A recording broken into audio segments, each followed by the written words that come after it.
the past several years, the fiery speeches of Malcolm X on behalf of the black Muslim movement have made headlines again and again. But Malcolm X startled the whole world last October when from Mecca itself he renounced black racism and denounced his former leader, Elijah Muhammad, as a religious faker. Tonight we present the dynamic and controversial Negro leader himself, Malcolm X.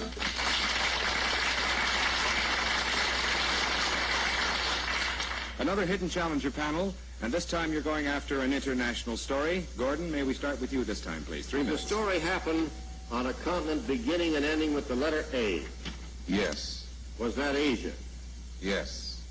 Was it east of India? No. Was it in India? No. Was it west of India? Yes. So was it up in the Persian area? No. Was it around the Holy Land? Yes. Has this to do with one of these Arab uprisings? Something in the Arabian country? Which question? Arab uprising, let's deal with that one. No. In an Arabian country? Yes. Was it Saudi Arabia? Yes. Was it the throning of the new king? No. Was it within the past 3 years? Yes. Was it in 1964? Yes. Well, there was a new king there. One abdicated. There was an airplane crash with a lot of diamonds spread around in the sands. They discovered a little more oil. They bought 17 more Rolls Royces, and they married 406 more wives. Any of those stories? No. Pass to Betty. Thanks a lot. I think you covered them all. All right, is this a happy story?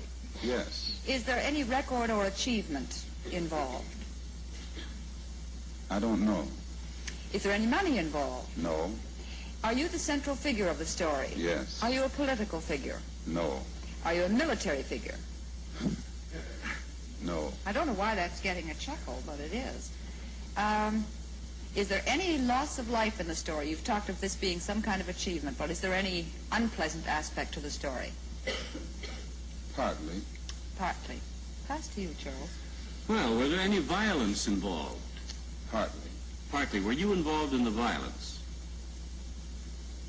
No. Was it of a military nature? No. Was it a raid of some kind? No.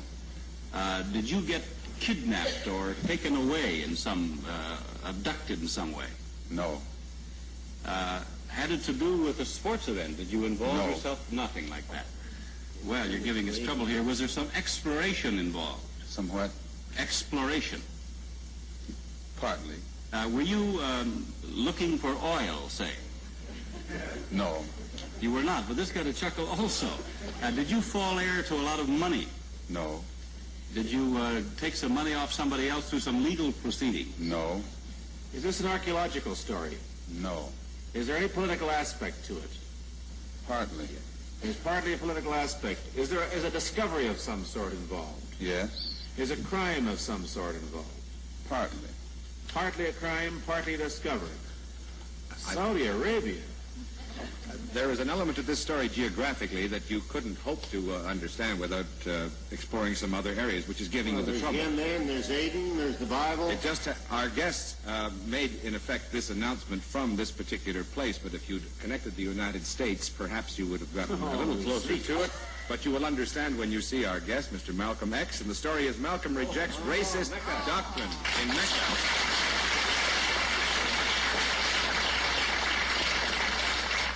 There was no way of getting you back on the track without giving it away. We knew the story would give you trouble, and it did, and we want to talk with our guest in just a moment. We'll do that, but first this message from the makers of Du Maurier cigarettes. In sharp contrast to the goal of integration sought by such civil rights leaders as Dr. Martin Luther King, has been the goal of black nationalism espoused by the black Muslim movement in America. In recent years, growing crowds have listened to the argument that the Negro in America can never find justice in a society dominated by whites. Leader absolute of the black Muslims is Elijah Muhammad, the messenger of Allah. He has led and spoken for the movement since its early days, some 30 years ago. But in the last few years, the most dynamic and prominent black Muslim spokesman has been Malcolm X. A year ago, a rift developed between Elijah Muhammad and Malcolm X, and the fiery Malcolm X quit Elijah's movement. After announcing his intention of starting a black nationalist party, Malcolm X traveled to Mecca, there to study with the ranking scholars of Islam and to work with the Muslim World League. In October, in 2 letters from Saudi Arabia, Malcolm X rejected the philosophy of black racism and called Elijah Muhammad a religious faker. Tonight, Front Page Challenge welcomes the outspoken Negro leader, Malcolm X. Sir, what's the real reason why you two men split? Is it merely ideological, or is it personality? What else? Probably personality. It was not the statement that originally was given by the movement when we split. It's more personality than anything else. You've called people like Martin Luther King, who just got a Nobel Peace Prize, an Uncle Tom. Is this correct, first? Well, I'd rather say that in the States, there's a law that has recently been passed, or a decision handed down by the court, wherein if you call someone an Uncle Tom, they can sue you for libel. Well, so I never refer to them as Uncle Toms. I would say that Uncle Martin is my friend. Uncle Martin is your friend, yet you would disagree with his approach to what he wants to accomplish. Definitely. If his approach would bring about what the black man in America needs to completely eliminate the problem that we have, I would say well and good.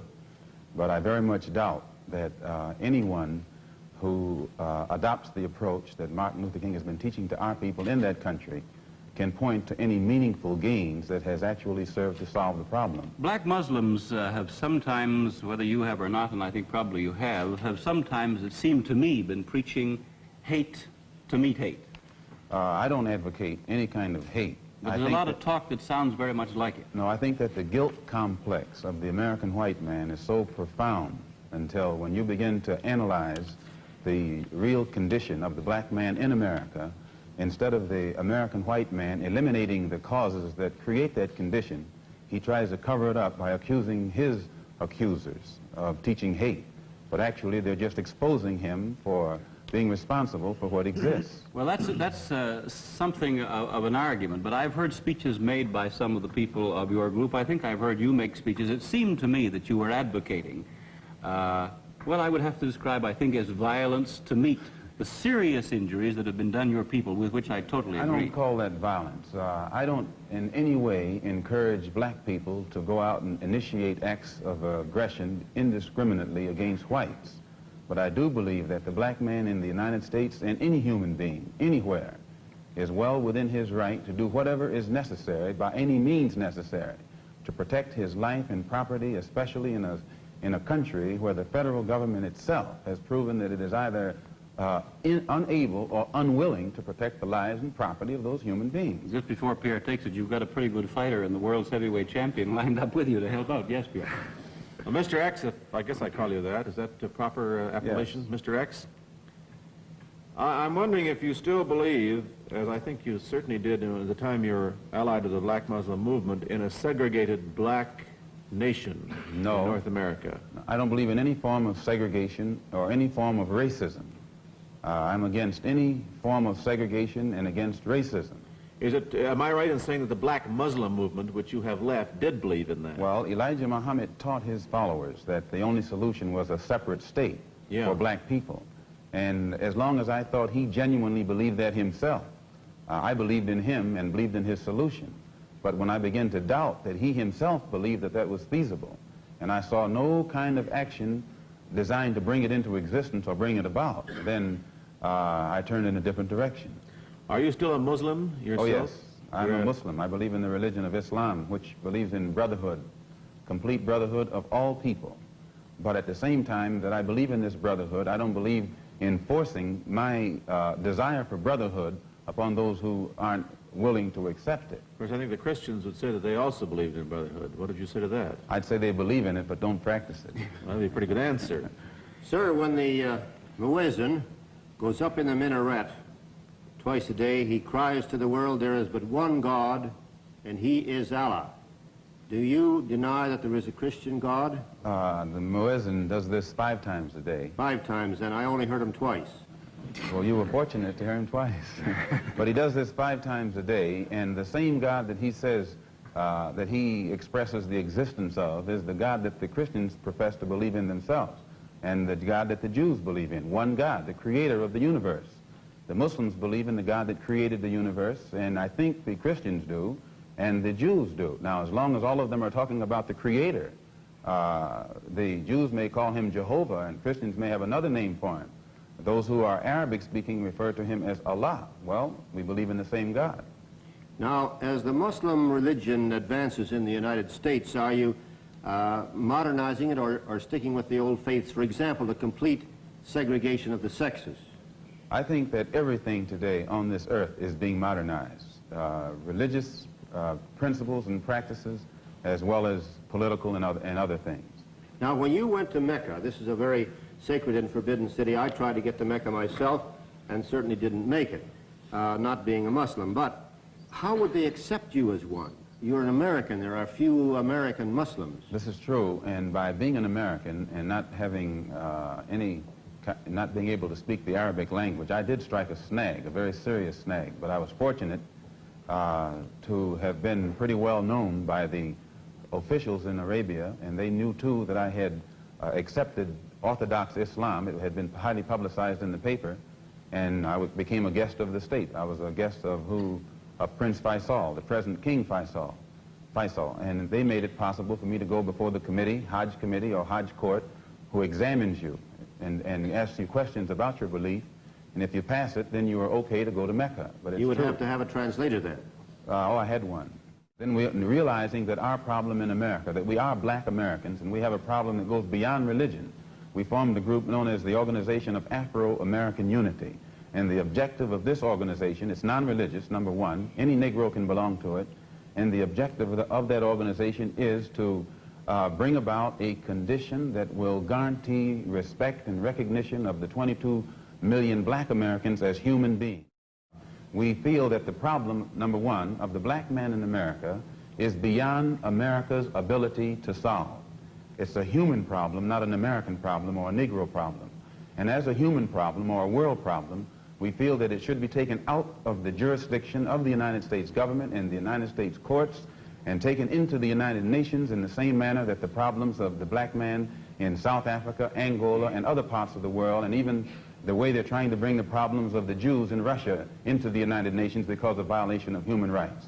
We believe that our problem is one not of violation of civil rights, but a violation of human rights. Not only are we denied the right to be a citizen in the United States, we're denied the right to be a human being. Mr. X, may I thank you very much for coming on our program and perhaps clearing away some of the cobwebs of misconception that some of us might have had about your belief. And I think you're a very sincere man, and it takes a lot of courage to admit a former belief is wrong, and we congratulate you for that and the service you performed tonight in giving us your views. Thank you so much, Mr. Thank you.